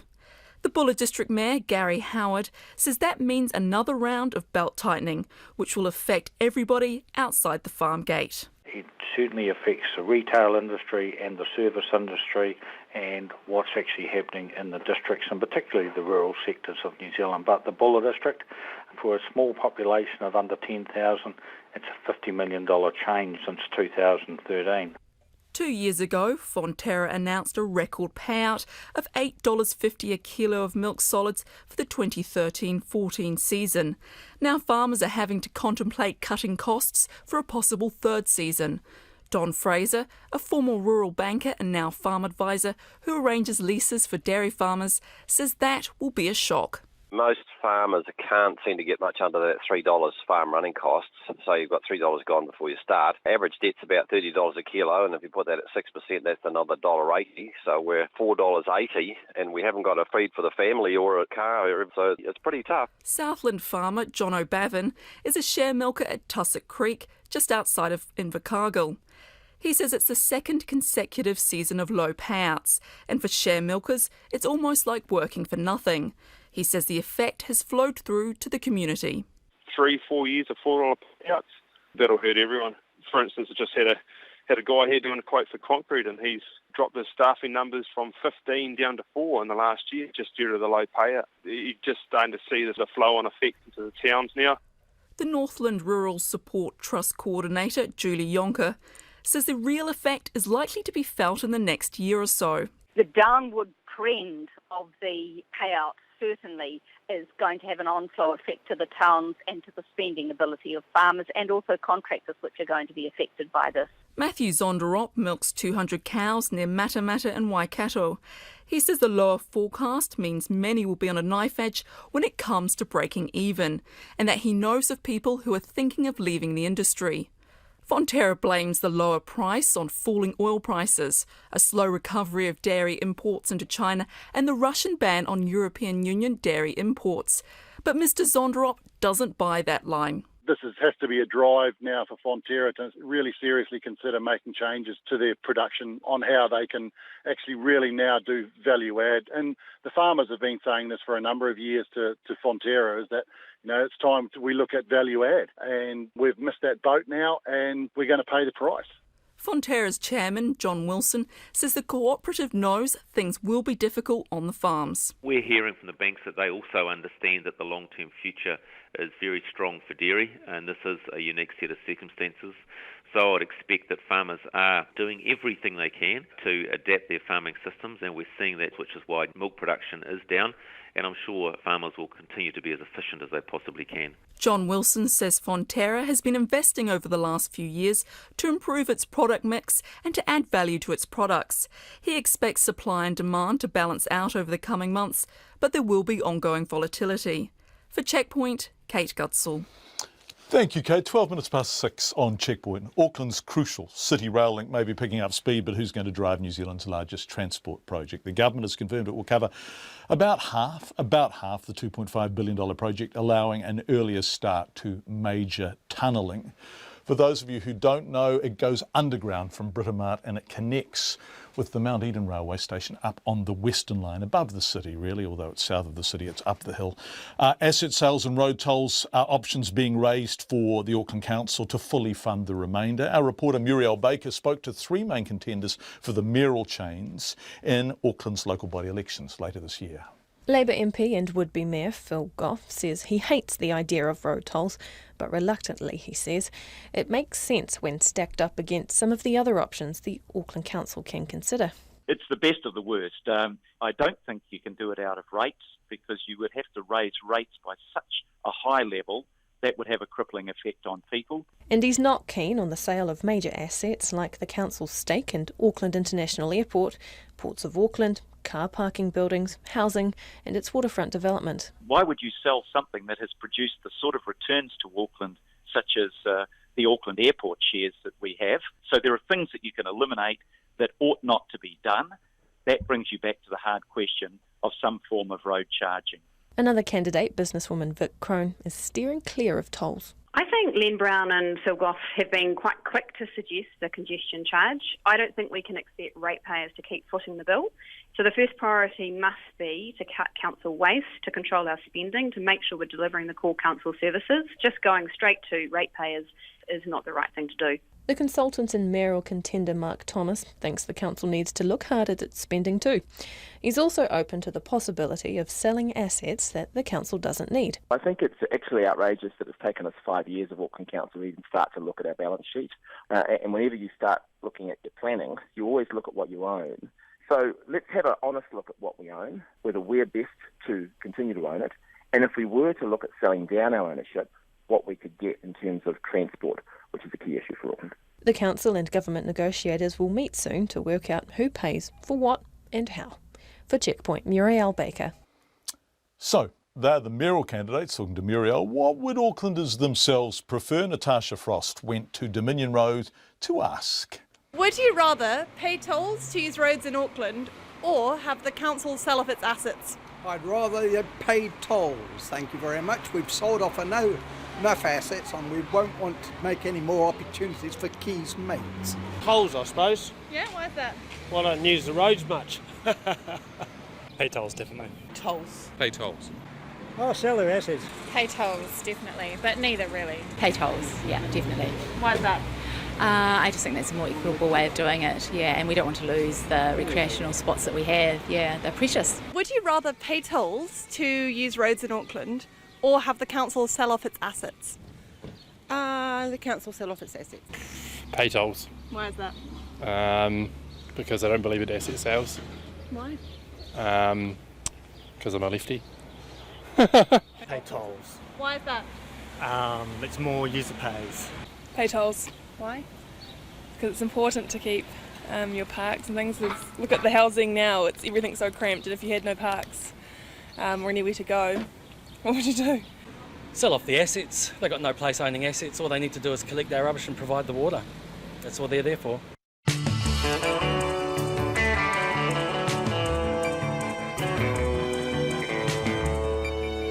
Overwhelming consensus for sort of tolls or congestion charges or something as opposed to asset sales. 16 minutes past 6, in fact, just coming up to 70 minutes past 6. Auckland's historic St James Theatre will no longer be mothballed in March as had been intended. The theatre was closed in 2007 because of fire damage with a seemingly unpayable $65 million repair bill. The theatre's owner, Steve Bilby, found about $50 million in private and Auckland Council funding to save the theatre, but a $12 million shortfall made closing the building for good seem inevitable. But in a meeting last week with Mr Bilby, Ministers Maggie Barry and Nikki Kay committed to investigating in the next months if the government could provide the money. St James Theatre owner Steve Bilby is on the line, joining us on the phone. For those of you outside of Auckland who don't know it, it's actually very similar to a smaller version of Wellington's St James. Not quite as grand, but equally magnificent. Steve, you love it, don't you? Oh, look, good evening, John. Yes, I do. It's a great asset, I think, for Aucklanders.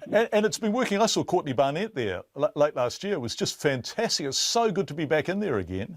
Look, there is no other venue like it in Auckland for live music. I think it's great. Yeah, it really is. Okay, so it's a historic building, but you need $15 million. How much more do you need to save it? How much are you hoping the government will stump up? Well, look, we obviously there's government have identified a $12 million hole in our funding, and they have committed to looking at ways that they could potentially get involved to fund that shortfall, and they have committed to going through a process and with us and seeing if they can do exactly that. Okay, so is this going to happen? Look, we're really hopeful, and we're certainly push and go on the rest of the project as if it is. So we're putting our best foot forward, and as long as sort of everyone else does and continues to say what they've said they'll do, and yeah, it's looking really likely. Okay, so Maggie Barry and Nikki Kay are talking, and when do you expect to hear back? Look, we're going to meet again, and we expect a formal answer to go out to the public in 3 to 6 months. Okay, Steve, good luck. Thank you so much for joining us. Steve Bilby, who is the owner of the St James on Upper Queen Street. A venerable old girl, wonderful. After clashes with the riot police on Tuesday, French taxi drivers are still on strike over what they say is unfair competition from mobile ride-sharing apps like Uber. Boy, this is a big issue in some places. Here's Reuters reporter Manu Rabi again. It's the second day of a taxi strike in Paris and across France as drivers protest what they say is unfair competition from ride-sharing mobile apps like Uber that have become increasingly popular in the last several years. When the strike began on Tuesday, it quickly turned violent. Riot police were deployed to clear this busy Paris road near Port Maillot during rush hour. Police used tear gas and arrested some 20 people. The taxi drivers say the government has done nothing about fixing a system that they say robs them of their livelihoods. We've been hearing the same things. We're told that a mediator will be designated, but we've already had a mediator. The laws are there, but their application is problematic. French Prime Minister Manuel Valls says more will be done to make sure the private taxi services abide by existing regulations to help even the playing field with licensed taxi drivers. But the drivers say that's not enough, and they'll protest until their demands are met. Let's talk sport with the Breakers. The more things change, the more they stay the same. New Zealand Breakers with two familiar faces and club legends stepping into the two top jobs to be vacated at season's end, with Chief Executive Richard Clark and Head Coach Dean Vickerman both moving on at the end of the current campaign. The Breakers had some big decisions to make as they eyed a new era for the North Shore based club. In the end, it didn't take long for them to decide that Dylan Boucher and Paul Henare were their men. Both have had singlets hanging in the rafters at their Atlas Place HQ as players who had major parts in making this club arguably New Zealand's premier sporting franchise. Holy moly, eh? Now they take leadership roles for the next phase in this remarkable club's existence. Dylan Boucher and Paul Henare, welcome. It is a remarkable club, isn't it? Because the Breakers play every away game overseas, and the travel toll requires a phenomenal level of fitness and solidarity. What makes this team work, and let's come to why it hasn't worked so well this season, what makes it work overall? Is it a culture, and can you retain that culture? Dylan? Yeah, I think it certainly is a culture. We have developed a culture, and it's a family-style culture. We live day to day by our values. We hold each other accountable for those values, and I think everything we do is a process, and within that process, we know if we get the process right, that's going to put us in a pretty good situation at the end of a game. So, Paul, what's happened this season? We've lost more games than we would have liked. Yeah. Why? Look, to be honest, we've had our chances in some of these games, especially 2 of the last 6 that we've lost. We haven't executed or closed the game out well. I think the other teams have gotten better, to be honest. And I'm not saying that we've gotten any worse, but I think the competition in general has gone to a higher level. And but for me, I still think there's time that we can go, still have a good shake at it. You are Tall Blacks coach and going to be Breakers coach, right? This is a big workload. Does it also mean that people are going to get sick of the sound of your voice as you rev them up and say, go and do it, boys? They're going to think, here's bloody Paul again. This is big, isn't it? It's equivalent really to being a Super 15 coach and an All Blacks coach, and that doesn't happen. Yeah. So can you do it?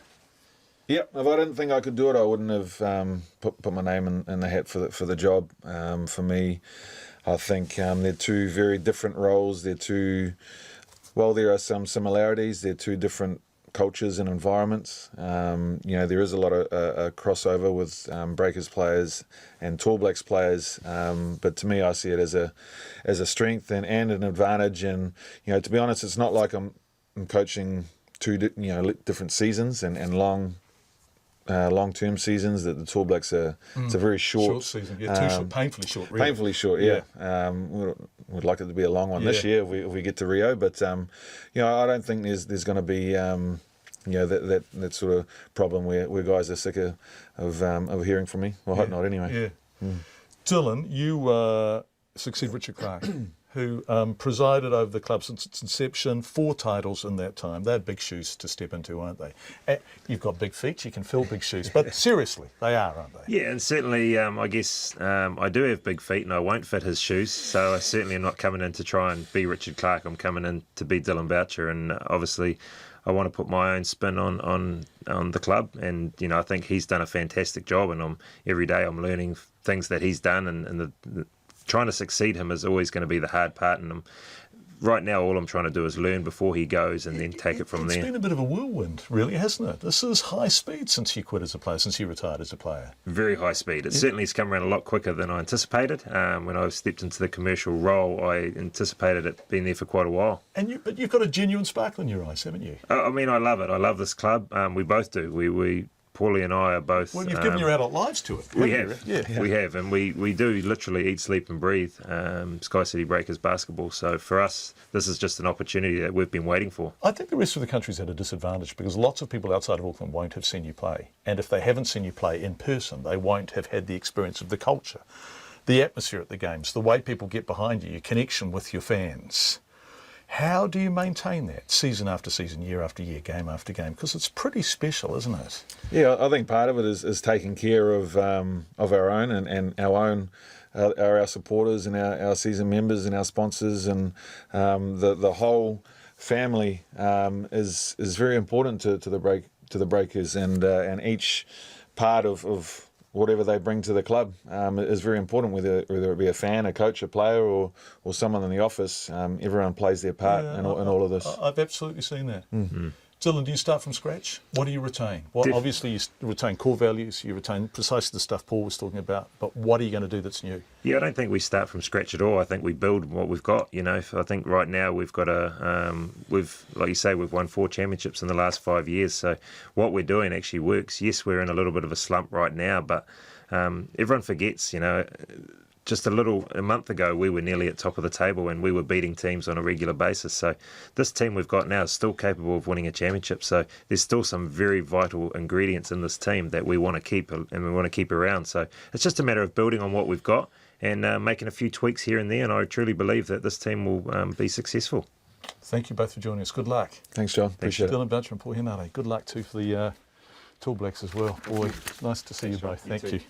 Right, finally tonight, the bell ringers of Christchurch, the quake-damaged cathedral, have hatched a plan to ring the sound of bells back to the city. The bells haven't been heard since the 2011 earthquake when they came crashing to the ground along with the cathedral spire. Ringing master Mike Clayton, who's been pealing the bell since 1969, told Conan Young they're trying to raise $230,000 to build a temporary bell shelter next to the cardboard cathedral made out of shipping containers. It was an easy way to get something that was reasonably sound, reasonably quickly. But having said that, of course, anything built new in Christchurch today has to pass all the earthquake regulations, and to get building consent, it's going to have to be on a fairly substantial concrete raft foundation. The actual containers are only serving as outside covering, and the bells will hang on a substantial steel frame that will be self-supporting inside the containerised, if you like, bell tower. And so these are the bells from the original cathedral? Yes, they are. When we recovered them, we found that basically they were all sound except for one that was cracked, and so it had to be recast. And so look, what's it going to mean for you and the other bell ringers to finally have these bells ringing across Christchurch again? Well, to give you an idea, I've been ringing since 1969, and to have it actually suddenly taken away just like that was quite a shock. And it will be really good to get my hands on a Sally again, if you like. But having said that, we are still able to practice our ringing up at St Paul's at Papanui, who've got a nice little peal of 8 bells. And what do you think it will mean for people in Christchurch who haven't heard those bells ringing? They're such a quintessential part of Christchurch, really, weren't they? What do you think it will mean for the people of Christchurch to actually hear those bells ringing across the centre of town again? Cathedral bells have been in existence since 1881. The sound of them has been very much part of the landscape of the city, and so we hope that people will feel a little more, well, not saying's not the right word, but there's a little of something that was lost has now been recovered, and hopefully that might give them a bit of a lift. And look, emotionally, I mean, what did it mean for you seeing that that tower come down, the spire come down in the earthquake? It was terrible. Psychologically, it was hard work. I was in Sydney at the time. I was on actually a bell ringing trip, and I got a text message from one of the ringers to say the bell tower had fallen down. I thought they were pulling my leg for about 3 seconds, and then I thought, began to figure out what had happened, and I thought, well, no, this is rather more serious than I first thought. So it was pretty upsetting even then. So when do you think we might be able to get this tower built? Well, give me the money and I can start tomorrow. We had set a target date of middle 2017.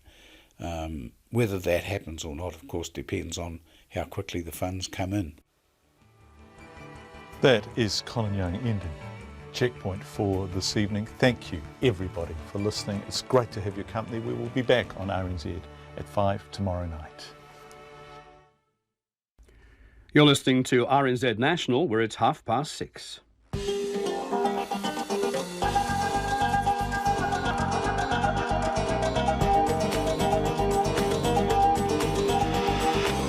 Welcome to World Watch PM. I'm John Greaves. Tonight, growing concern that Turkey's sliding into full war against the Kurds. A former African president to face war crimes charges in The Hague. Thousands of Holocaust survivors living in poverty. And coming to the rescue of a robbery victim. Those stories and more in World Watch PM. The European Union's called for an immediate ceasefire in southeast Turkey, where violence has soared between the military and PKK rebels.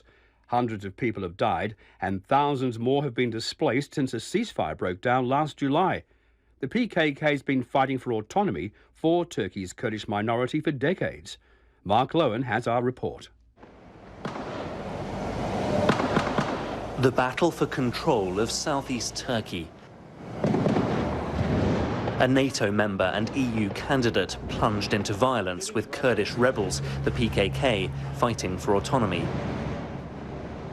A curfew here in Diyarbakir as the authorities push in and keep us out. For weeks, the clashes have been going on inside the old town, and still the firefight continues. The government insists it's targeting only PKK militants, but locals say civilians are being caught up in the crossfire and directly hit. Nearby, the fight intensifies. The army says around 500 rebels have been killed since December. Activists say over 100 were civilians. Even retrieving the dead isn't safe. A group comes under fire. Mothers await the bodies of their children stuck in curfew-hit areas. Fahriye lived for her daughter, Rosarin, killed by snipers 2 weeks ago as she visited a friend to study. This is Rosarin. At home, with the memories of Rosarin, the emotion is too much to bear. They don't give us our dead. They label her a terrorist. How can my daughter be a terrorist? She's just a human being. My world has been shattered. Who is going to hear my screams? President Erdogan? Why did he do this to us? The government says it will pursue the operation until, in the president's words, the PKK is annihilated. The terrorist group is attacking our security forces. That's why there are clashes. If people dug trenches, put up barricades and declared autonomy in Britain or any European country, the response would be the same. We are protecting our citizens. In neighbouring Silopi, the curfew is partially lifted. Areas look like Syria. Urban warfare seemed over when a ceasefire with the PKK in 2013 halted a conflict that killed 40,000. But it's back. The authorities say militants were hiding out in houses. Residents fled. They've returned to destruction. Fadile says nothing is left of her home. We're in a desperate situation. When I saw the devastation, I just cried, inside and out. Every few days, more bodies are collected, mourned but hailed as martyrs. This conflict has galvanized the Kurds, reawakened the struggle for their identity, deepened the hostility with the Turkish state.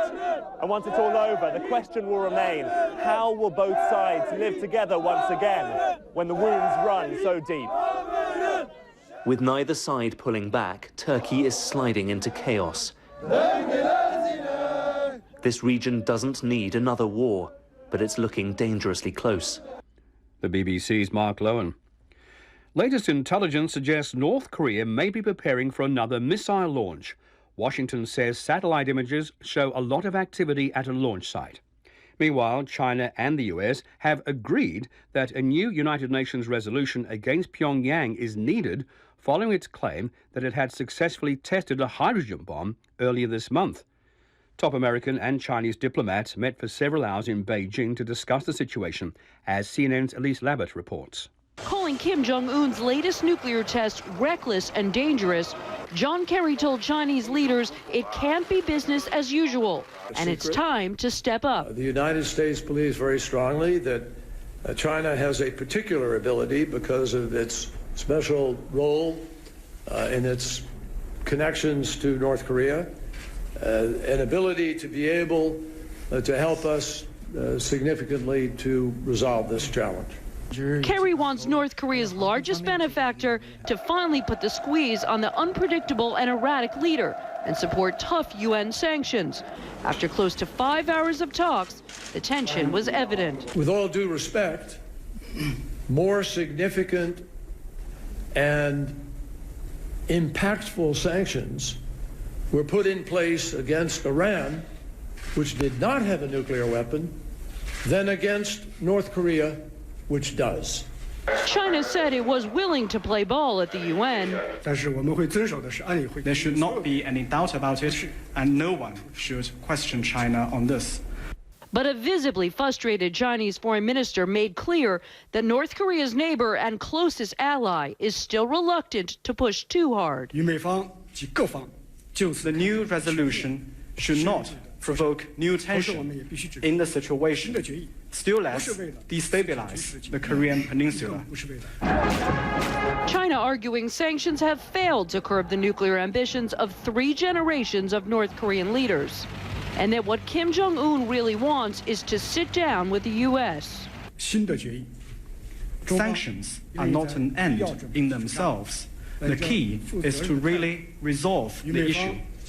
Kerry agreed, but said the U.S. would not stand by in the face of North Korea's nuclear threat and warned with Kim Jong-un developing long-range missiles that can hit the U.S., North Korea must be stopped. The United States will take all necessary steps to defend American people and to honor our security commitments to allies in the region. I say that making clear that we don't want to raise military tensions. Secretary Kerry agreed that along with the stick, there should be a carrot, and that if North Korea were willing to change course, the U.S. would sit down with North Korea and discuss sanctions relief and even economic aid. But he reiterated once again that the U.S. could never accept a North Korean nuclear state. Elise Labbott reporting. The trial of the former Ivory Coast President Laurent Gbagbo opens in The Hague in just a few hours. He's accused of crimes against humanity for his role in the violence which followed his electoral defeat in 2010. Anya Koch reports. He's charged with contributing to crimes against humanity in his homeland. Gbagbo governed Ivory Coast for 10 years. But in the election which began in October 2010, his contender Alassane Ouattara received the majority of votes. Gbagbo refused to hand over power, which led to fighting between the two men's supporters. During the following months, more than 3,000 people died in the ensuing conflict, and tens of thousands fled to neighboring countries. Outbursts of violence between the predominantly Muslim north, where Ouattara is from, and the mainly Christian south, Gbagbo's region, have been occurring for some time. In April 2011, Ouattara's soldiers stormed the presidential palace with French military support and detained Gbagbo. They later handed him over to the International Court of Justice in The Hague. But during his hearings, Gbagbo has continually disputed the court's jurisdiction over him. And his lawyers complain that sitting President Ouattara's supporters also committed war crimes, a view shared by human rights organizations. Despite this claim, Gbagbo alone stands accused at the International Court. DW's Anya Koch. Help end siege and starvation as a weapon of war in the Syria conflict. That was the impassioned plea from the United Nations Under-Secretary-General for Humanitarian Affairs, Stephen O'Brien, to the Security Council. He asked members with influence on the warring parties to intervene, as Daniel Dickinson reports. Mr. O'Brien said that as the brutal civil war in Syria approaches its 6th year, now is the time for council members with influence on both the government and opposition groups to find ways to save civilian lives. He said that the starving people of Madaya, who became a symbol earlier this month of the scale of human suffering brought on by the use of siege tactics in the conflict, were just the tip of the iceberg. The continued use of siege and starvation as a weapon of war is reprehensible. The Secretary-General has said that such tactics can constitute a war crime. It must stop immediately. The primary responsibility lies with the party who maintains the siege. However, other parties that conduct military activities in or from